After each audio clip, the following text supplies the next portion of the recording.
Good morning.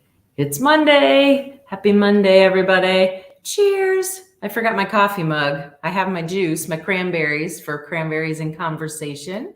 Hi, I'm Aimee Wasinski. If you don't know me, welcome. I'm glad you're here. I see if you would like to let me know that you're here, comment. I see Greg and Dottie and Cindy and Libby and Cindy. All the crew is here. Good morning. I'm down here in our conference room because it kind of has to do with what we're talking about today, about Unplugged. If you saw the title. Good morning, Angela. Peace be with you. Good morning, Andrew. Glad you're watching. Good morning, Bob. How you doing? Gina. Oh, good to see everybody this morning. Everybody, take a little sip. Cheers. So this morning, first of all, I would like to start with, how was your weekend? What did you do this weekend? Did you do something special? Did you just relax? Were you busy running? The weekend, I don't know where you are, how the weather was in your weekend.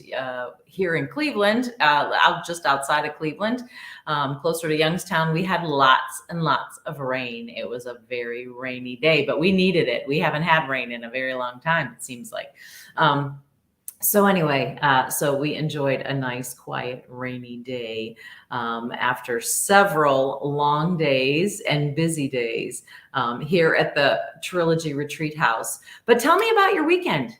Did you see God? Did you come across God anywhere in your weekend?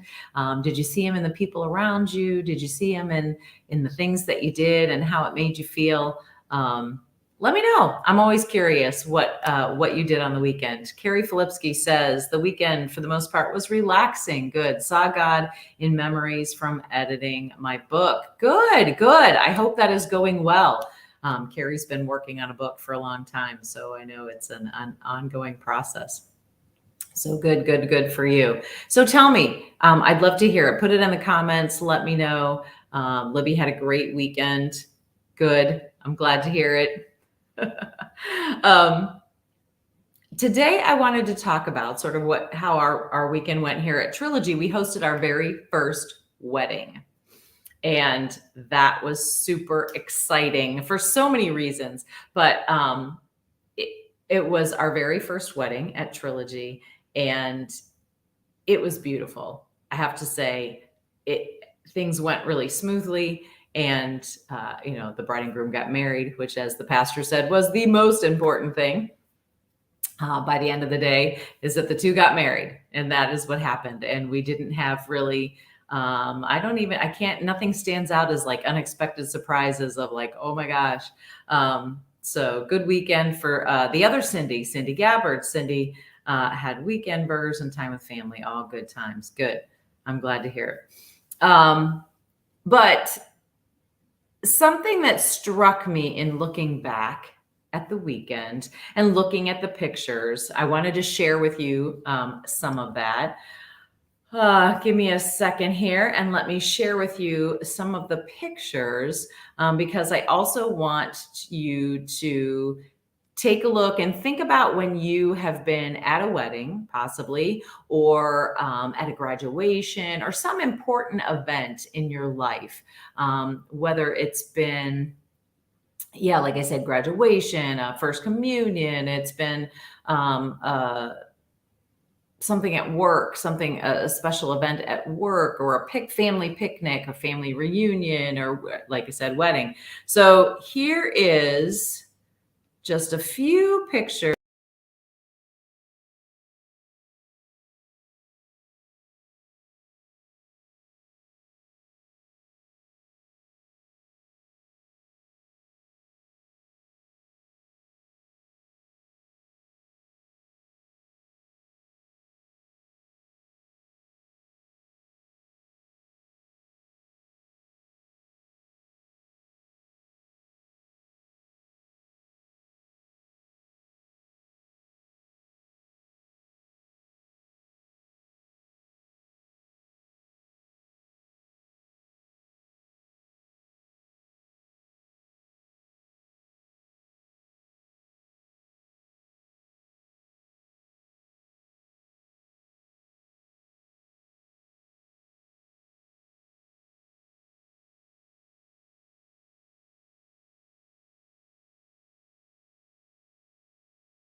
So I wanted to show you some of those pictures, not just because it was our first wedding and, we were excited about that, but I wanted you to notice and kind of put you in a little bit the mindset of being at a special event. And that last picture, especially, of this one here of the photographer capturing the moment. The bride and groom are walking down the aisle. People had little small cones of dried flowers, and they were throwing them on the bride and the groom. And so it was interesting because I really wanted to capture a video of that. I thought that would be really cool, to have the video of them coming down the aisle and seeing the flowers flying and everybody's cheering, and it's really exciting and stuff. So I'm on my phone and I'm, taking pictures, and I switched it to video really quick. So, I want to get a video of this. And I switch it to video, and I'm taking it, and they're coming down the aisle, and I'm like, oh, this is going to be good. I'm picturing it, what I want to do with it.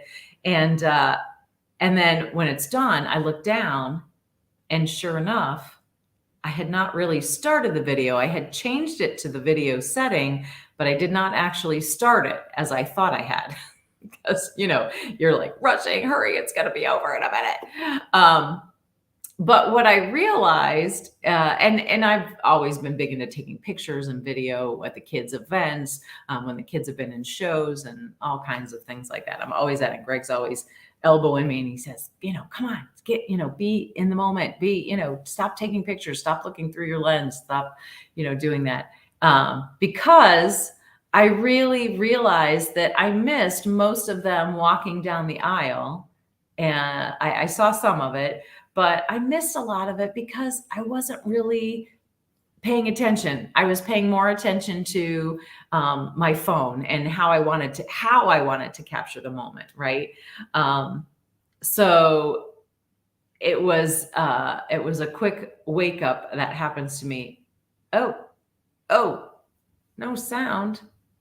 Shoot. What happened? Can you hear me now? Or did it just go out for a minute? I'm not getting any message. I'm unmuted. Oh, man. It looks like I have sound.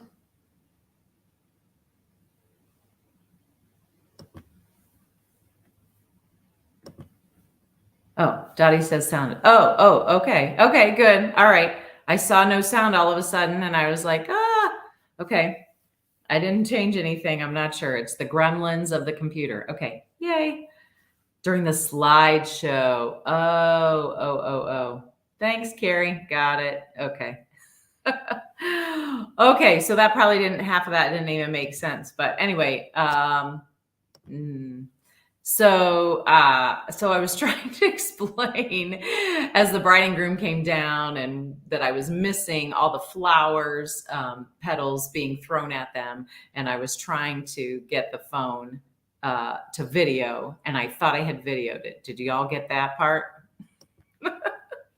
I didn't realize that my pictures, I thought when you had video up, there was no sound, but I guess pictures are the same way. Anyway, I'm glad you can hear me. Thanks for letting me know. Anyway, so I missed part of them walking down the aisle, and it was because I was trying to figure out how to capture the moment. So they had a sign at the wedding that struck me that said this, and I wrote it down because I wanted you to see it. The sign said, "We invite you to be fully present during our ceremony. Kindly turn off all cell phones and cameras and enjoy this moment with us." And I thought that was really profound, especially for a young couple. They just graduated from college.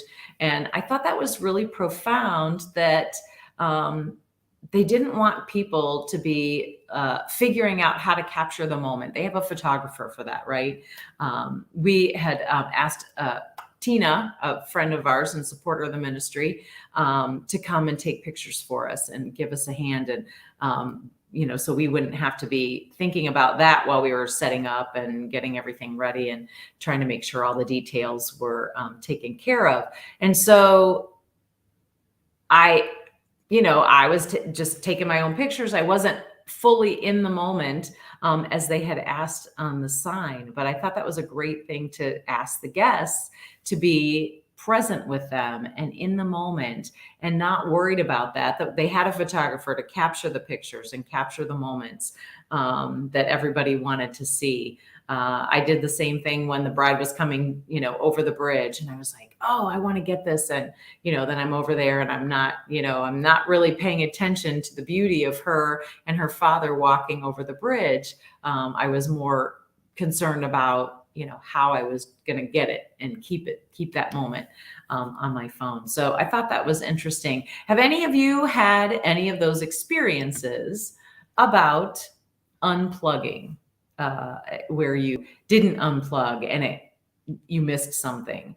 Tell me, I'd like to hear from you. Like, what do you think about this? About, like, I am kind of torn about not taking pictures because, sometimes you don't have access to the pictures that the wedding photographer took, and there's, other things that, there's nobody else taking pictures of your child if it's an event for your child or whatnot. So, I don't want to miss that. I don't want to forget that. So I want to take pictures. So there isn't anybody else to do that for you always. We don't have a photographer with us in the background that we carry around who's taking pictures for us. So tell me what you think about that. I definitely get the phone thing in terms of turn off your phone, put it away, but then that's my camera.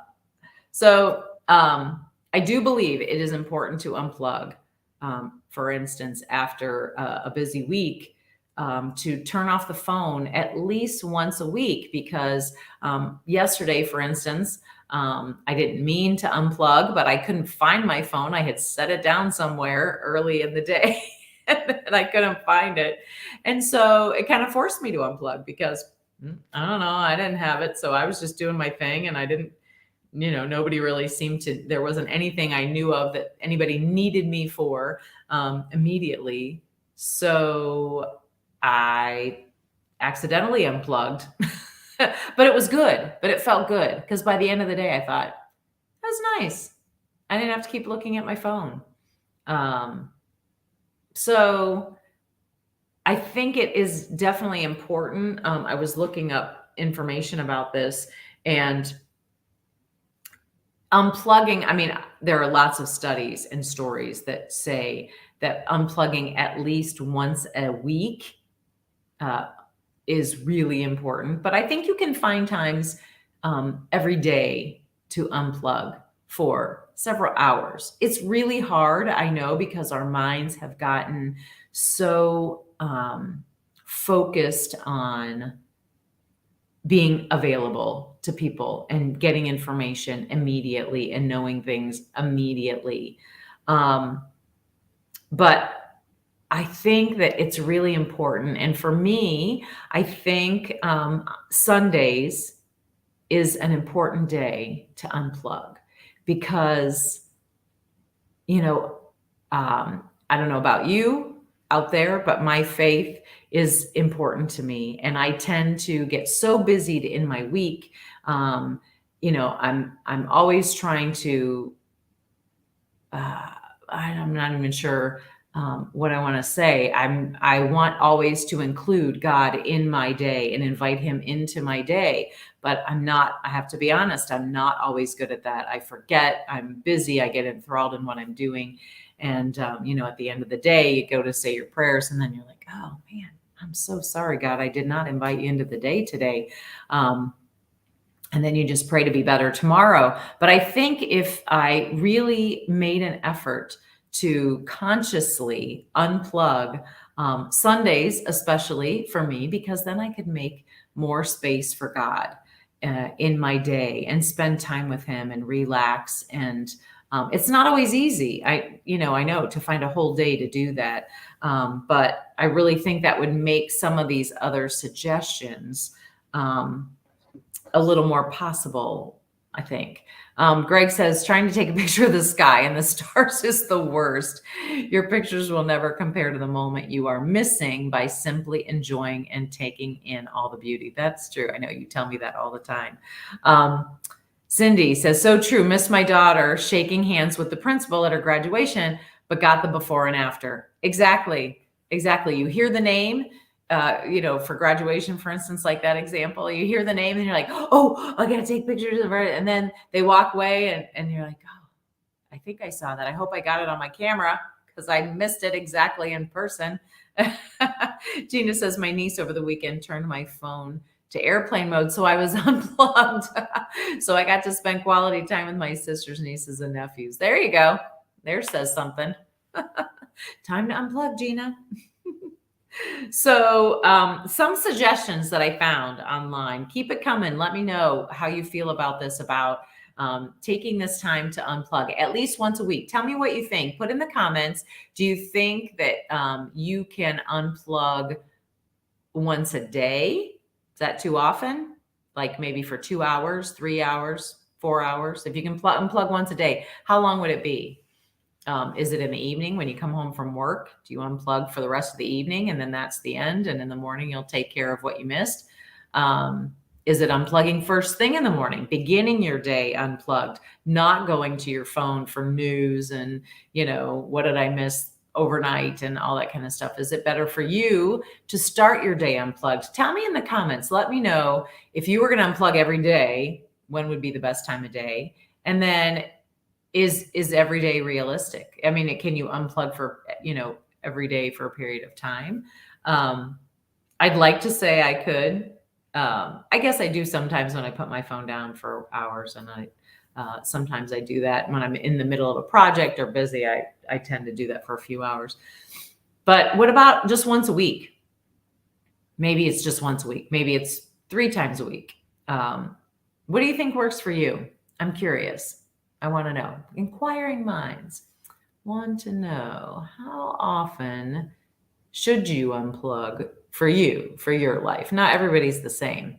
But I think it's important, something to think about. How can we make this happen, to make more space for our faith, make more space for ourselves, to have those moments and to reflect on the gifts that we've been given and reflect on our lives and what's happening. I don't know. I'm curious. Anne says, definitely we have to live in the moment. It's hard, but yes, unplug at least a few times a week after 7 p.m. Okay, so Anne says after 7 p.m. definitely would work for Anne. At least a few times a week if we can, for sure. I'm good to unplug, I think, during the day when I'm at work.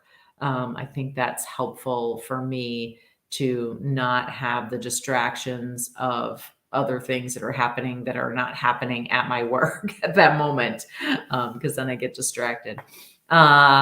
Libby says, it was nice not to have to worry about my phone this weekend. Even though I had it in my pocket, it was only to talk to Greg and I mostly when we were trying to make sure the property is big. So we sometimes have to use our phones to call each other and say, hey, where are you? I need this. Or, can you grab this?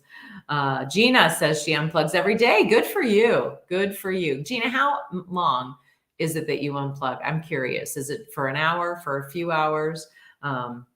Curious. Let me know. Libby says, I would like to be better about unplugging daily. I accept the challenge to unplug more intentionally this week. Yes, which is what I was getting at.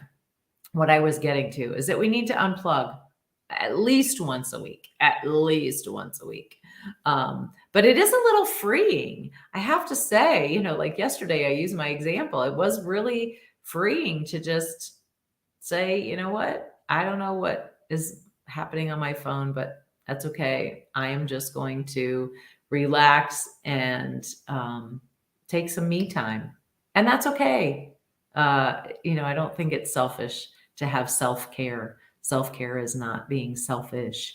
So anyway, so that's why I'm sitting in the conference room today to talk about unplugging and focusing, whether it's at work or at home. If you work from home, you still need to take those times to unplug, I believe. I really do. Gina says, between dinner and bedtime, I turn the phone on right before bed to check messages and call it a night. Good. Good for you. I'm impressed. I am not good at that. So I do try not to check my text messages before bed because then it gets me kind of I wake up, it makes it harder to go to sleep. It really does. I know I've heard those stories or whatever. Here are some examples. I just want to throw these out there real quick that I thought was interesting about unplugging tips to help you unplug. Turn off all phone notifications so you're not getting those dings and the pop-up messages or whatnot. Turn off all the notifications. You'll check the things that you need to check. I'm sure you're used to checking those things, whether it's certain apps or whether it's obviously the emails and things like that. You'll get there to that. You don't necessarily need to have that pop up. Set boundaries for your workday that would leave the phone on silent or airplane mode or something like that. Change your phone text or your phone display to grayscale. I thought that was interesting. Changing it to grayscale doesn't make it so interesting visually to look at. So I thought that was interesting. Make it look boring, and then you're not really attracted to it or drawn to want to see what's going on. I thought that was interesting. Buy an alarm clock instead of using your phone, because obviously you pick up your phone. I do this all the time. When I set my alarm on my phone, I pick it up, and then guess what? Once I turn it off, then you see the notifications on there, and then you start, looking and mindlessly scrolling, and that doesn't happen. That's not a good thing anyway. This one also says just leave your technology at home. Leave your phone at home if you're going to work and you don't want to be distracted. Just don't take it with you.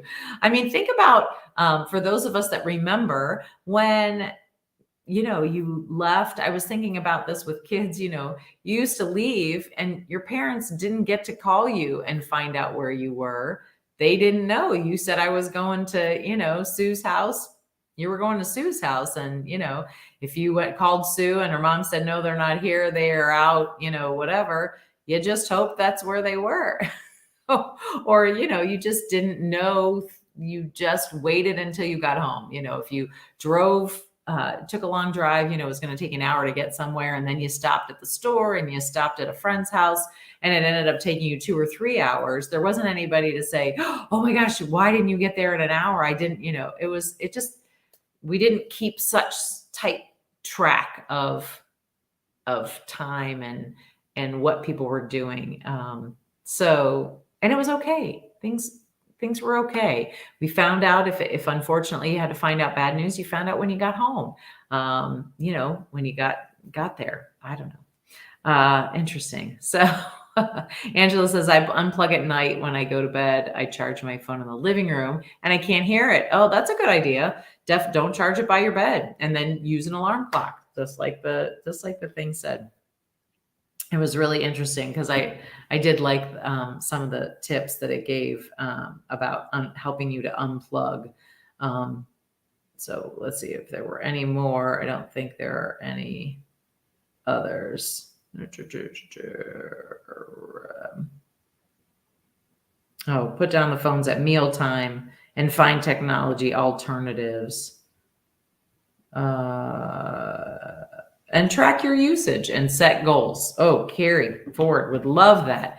Carrie loves setting goals. And so tracking your usage, setting goals for yourself. They have the screen time on your phone. It tells you how much screen time you've been using your phone. Maybe make it a challenge, 1 hour less this week than you had last week. I don't know. So something to think about, because it does, and I really feel like if you set those times to unplug, then you might be able to focus more on, maybe that's a time that you can focus on a little time with God, a little conversation with God. Unplug so that you can plug into and recenter yourself on your faith that's important to you. we can bring God back into the conversation, bring him back in, invite him into your day.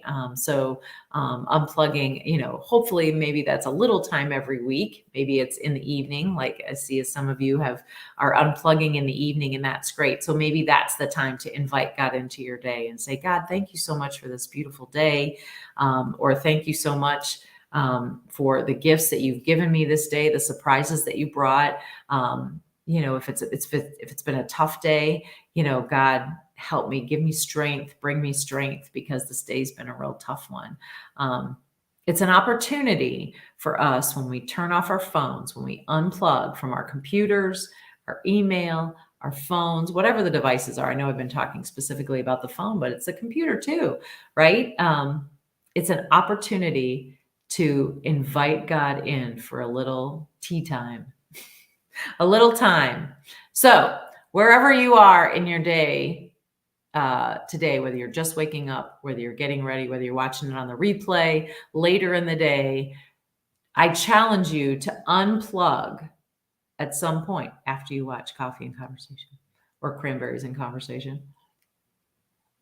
I challenge you, though, this week to unplug, whether it's just a little less time, a little less screen time this week.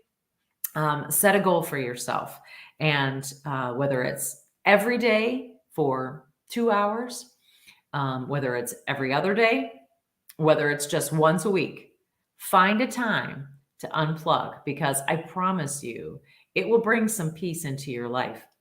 I promise. That is one thing I can promise. It will bring some peace into your life. It may be hard to get started. If you're not used to this, if you haven't done it before, it might be a little disconcerting.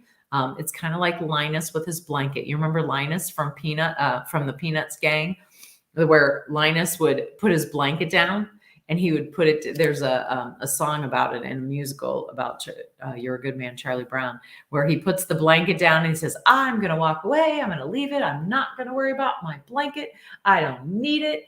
And he goes on, and then there's this quiet. And then it's like he literally, in just like 2 minutes, he walks away. And then he's like, I need my blanket. And then he runs over to it. So in the beginning, if you've never done this before and you're used to having it constantly, it might be a little difficult, but give yourself time, little bits of time, and eventually I promise you will be able to do it. So, and after you buy tickets to the fundraiser, yes, thank you for reminding me about our announcements. About the fundraiser is this weekend. So we are out of wedding mode and we are into fundraiser mode. And we are so excited about having John and Gotti here on the Trilogy property he will give us a phenomenal concert. I cannot wait. You will definitely want to be unplugged and plugged into listening to John, because he is ready. Greg says he talked to him last night and he's ready to put on a great concert. So you can buy tickets at faithinreallife.com/fundraiser. Thank you, Libby, for the directions to the link. She has got it in there. So buy tickets, get yours today. We want to make sure that we have enough food and enough parking for everyone. So please, we would love to have you come out and visit us. Come hear a great concert. Come see the beautiful property. We are so excited to show it off to you. So if you haven't had a chance to get out here and visit, please take this weekend to come on Saturday. I believe we start at 5 and the concert's at 8. Anyway, I think it's at 8. But anyway, it'll be a great evening. Come on out for some food, some fun, and some great music, and give you some time to unplug and plug into your faith.